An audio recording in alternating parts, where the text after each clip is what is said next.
Police ಠಾಣೆಗಳು ಜನಸಾಮಾನ್ಯರ ರಕ್ಷಣಾ ಕೇಂದ್ರಗಳು ಆಗಬೇಕು ಅನ್ನುವಂಥದ್ದು ಮೂಲ ಪೊಲೀಸ್ ಠಾಣೆಗಳ ಉದ್ದೇಶ. ಕಾನೂನನ್ನ ಬಳಸಿಕೊಂಡು ಲಂಚವನ್ನ ವಸೂಲಿ ಮಾಡುವಂಥದ್ದು.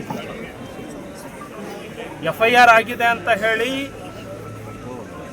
ಸುಳ್ಳು FIR ಆಗಿದೆ ಅಂತ ಗೊತ್ತಾದ ಮೇಲೂ, ಈತ ನಿರಪರಾಧಿ ಇದ್ದಾನೆ ಅಂತ ಗೊತ್ತಾದ ಮೇಲೂ ಲಂಚಕ್ಕಾಗಿ ಅವನಿಗೆ ನಿನ್ನನ್ನು ಅರೆಸ್ಟ್ ಮಾಡ್ತೀನಿ, ನಿನ್ನ ಮನೆಗೆ ಪೊಲೀಸನ್ನ ಕಳಿಸ್ತೀನಿ, ನೀನು ಬಂದು ಭೇಟಿಯಾಗು ಅಂತ ಹೇಳುವಂಥದ್ದು. ಕಾನೂನಾತ್ಮಕವಾಗಿ ಬೇಲ್ ಆದ ಮೇಲೆ 2 ಲಕ್ಷ ಕೊಡುವಂತ ಹೇಳಿ ಲಂಚಕ್ಕೆ ಡಿಮಾಂಡ್ ಇಡುವಂಥದ್ದು. ಸಿವಿಲ್ ಮ್ಯಾಟರ್ನಲ್ಲಿ ಪೊಲೀಸರಿಗೆ ಅಧಿಕಾರವೇ ಇಲ್ಲ.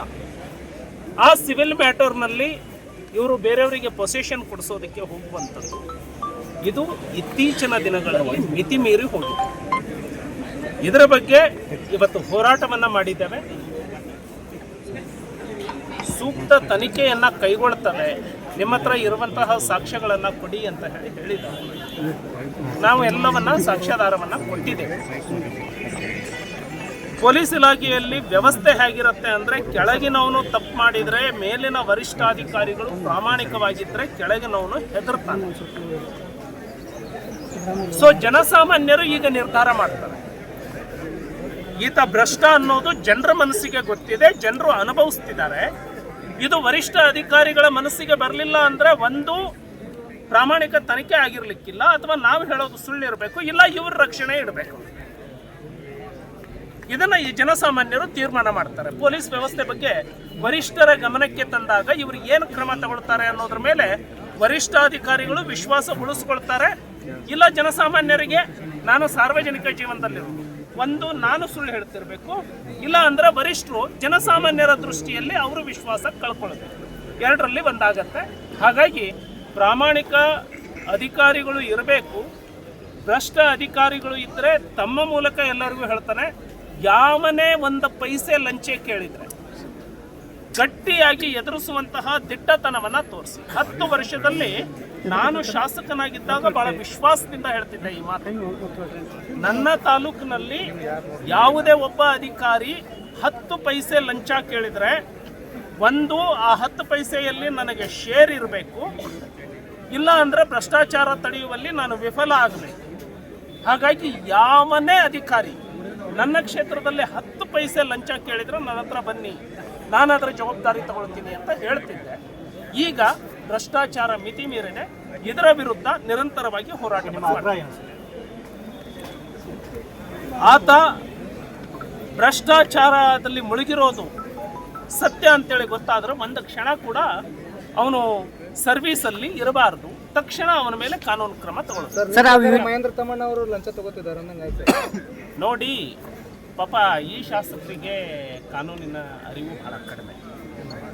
ಅವರಿಗೆ ಯಾವ ರೀತಿ ಮಾತಾಡಬೇಕು. ನಾನು ಪಾಪ ಈ ಭ್ರಷ್ಟಾಚಾರದ ಬಗ್ಗೆ ನಾನು ಪ್ರಶ್ನೆ ಎತ್ತದೆ. ಅವರು ಯಾವುದೋ ವೈಯಕ್ತಿಕ ವಿಷಯಗಳನ್ನು ಹೇಳೋದಕ್ಕೆ ಇದು ಮಾಡಿದ್ರು. ಅಂದರೆ ಭ್ರಷ್ಟಾಚಾರ ಯಾಕಿದೆ, ಶಾಸಕರಿಗೂ ನಾನು ಪ್ರಶ್ನೆ ಮಾಡ್ತಾನೆ. ಪಾಪ ಹೊಸಬರು ಇದ್ದೀರಿ ತಾವು. ಒಂದು, ಈ ಭ್ರಷ್ಟಾಚಾರ ನಡೀತಾ ಇದೆಯೋ ಇಲ್ಲೋ ಜನರಿಗೆ ತಿಳಿಸಿ, ನೀವು ಎಂಡಾರ್ಸ್ ಮಾಡಿ. ಆರೋಗ್ಯರಿಯಲ್ಲಿ ನನ್ನ ಭ್ರಷ್ಟಾಚಾರದ ಬಗ್ಗೆ ಪ್ರಶ್ನೆ ಎತ್ತಿದಾಗ ಯಾವುದೋ ಹತಾಶೆ ಭಾವನೆಯಿಂದ ಬೇರೆ ಕತೆ ಕಾಗೆ ಕತೆ ಹೇಳೋದು ಬಿಡಿ. ಆರೋಗ್ಯರಿಯಲ್ಲಿ ಭ್ರಷ್ಟಾಚಾರ ಇದೆಯೋ ಇಲ್ವೋ, ಇದ್ದರೆ ನಿಮಗೆ ತಡಿಲಿಕ್ಕೆ ಯಾಕಾಗಿಲ್ಲ, ಅಥವಾ ಇಲ್ಲ ಅಂತ ಹೇಳಿದ್ರೆ ಈಗ ಹಣ ವಸೂಲಿ ಮಾಡಿದಾರಲ್ಲ ಅದಕ್ಕೆ ನಿಮಗೂ ಪಾಲು ಹೋಗಿದೆ ಅಂತ ಜನ ಯೋಚನೆ ಮಾಡಿ. ಸರ್, ಆ ವಿಡಿಯೋ ಮತ್ತು ಆಡಿಯೋ ಒಂದು ಬಿಡುಗಡೆ ಮಾಡ್ತೀರಾ ಸರ್?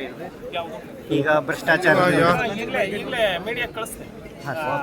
ಬಾಹುಬಲಿ ಎಲ್ಲ ಮೀಡಿಯಾಗೆ ಕಳಿಸ್ಬಿಡಿ ಅದು ವಿಡಿಯೋ. ಲಂಚ ತಗೊಂಡಿತ್ತು.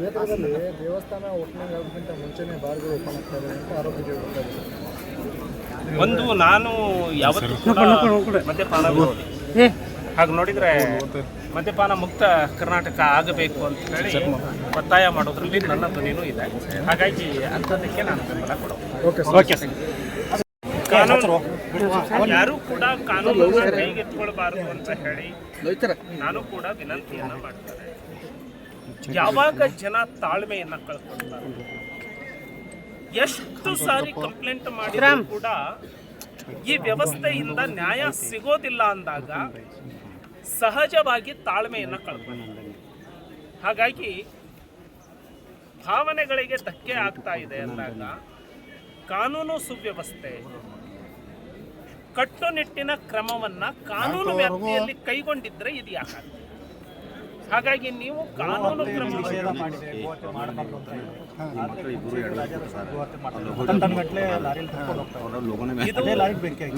ಇದು ಪೊಲೀಸರು ಯಾಕೆ ಕಣ್ಣು ಮುಚ್ಚಿ ಕೂಡ್ತಾರೆ? ಕಾನೂನನ್ನ ಸರಿಯಾಗಿ ಪಾಲಿಸಿದ್ರೆ ಅದ್ರ ಮೇಲೆ ಜನರಿಗೆ ವಿಶ್ವಾಸ ಬರುತ್ತೆ. ಕಾನೂನಿನ ವಿಶ್ವಾಸ ಕಳ್ಕೊಂಡಿದ್ದಾರೆ ಜನ, ಈ ಸರ್ಕಾರದ ಮೇಲೆ ವಿಶ್ವಾಸ ಕಳ್ಕೊಂಡಿದ್ದಾರೆ ಜನ ಅಂತ ಇದರಿಂದ ಗೊತ್ತಾಗುತ್ತೆ. ಸರ್, ಆ ಗಾಡಿಯನ್ನು 9 ಗಂಟೆಗೆ ಹಿಡಿತಾರೆ, ಪೊಲೀಸರು ಬರ್ತಾರೆ 11:30. ಎಷ್ಟು ಆಕ್ರೋಶ ವ್ಯಕ್ತಪಡಿಸಿದ್ರು ಕೂಡ ಪೊಲೀಸರು ಸರಿಯಾದ ಟೈಮ್ಗೆ ಬರ್ತಾ ಇಲ್ಲ ಅಂತೇಳಿ ಆರೋಪ ಸರ್.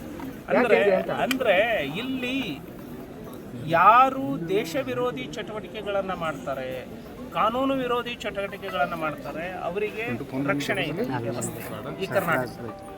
ಆದರೆ ಕಾನೂನನ್ನ ಪಾಲಿಸಬೇಕು ಅಂತ ಹೇಳಿದಾಗ ಅದಕ್ಕೆ 100 ನಿಯಮಗಳನ್ನ ತರ್ತಾರೆ. ಯಾವತ್ತಿಗೂ ಕೂಡ ಯಾವಾಗ ಜನಸಾಮಾನ್ಯ ವಿಶ್ವಾಸ ಕಳ್ಕೊಂಡ, ವ್ಯವಸ್ಥೆಯಿಂದ ನನಗೆ ರಕ್ಷಣೆ ಸಿಗೋದಿಲ್ಲ ಅನ್ನೋ ವಿಶ್ವಾಸ ಕಳ್ಕೊಂಡ, ಅವಾಗ ಇಂತಹ ಘಟನೆಗಳು ಆಗ್ತವೆ. ಸರ್ಕಾರ ಇಂಥವರಿಗೆ ರಾಜಾರೋಷವಾಗಿ ಕುಮ್ಮಕ್ಕು ಕೊಡ್ತಾ ಇದೆ.